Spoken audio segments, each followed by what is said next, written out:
Full circles ang pagbabalik ni singer-songwriter Zach Tabudlo sa The Voice Kids. 2014 nang sumalang si Zach sa contest at na-eliminate sa second round. Ngayon, isa na siyang coach.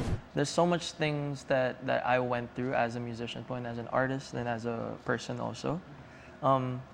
But yeah, I always pray for it, and you know, God always has a reason talaga for everything. It comes in time where you realize things po na kaya pala ginawa ni God to, kaya pala ganito yung nangyari. It all makes sense po in the end. Sa pagsalang ni Zach sa GMA Integrated News Interviews, kung saan kasama ang iba pang coaches na sina Julian San Jose, Billy Crawford, and the Guico twins ng Ben and Ben na sina Paulo at Miguel. Inamin ng singer na may mga pinagdaanan siyang challenges habang lumalaki. Weird kid ang tawag niya sa sarili. During that high school life, or like during those elementary days po, I wasn't super in with like groups of friends po. So I was usually alone.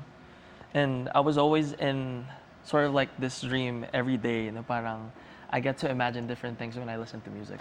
It's a bit weird, and that's why a lot of people, and I'm pretty sure my friends and like my classmates from before, they found me as this weird kid in school because I wasn't too much out there. I wasn't becoming friends with people then po. I was always alone.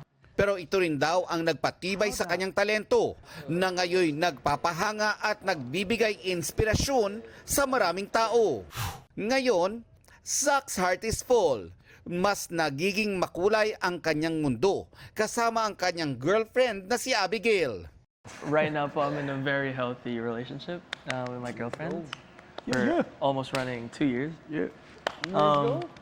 But yeah, the reason, actually, but honestly, like the reason why I've written all these songs is because of the heartbreaks and a lot of the failure of love that I went through for the past years.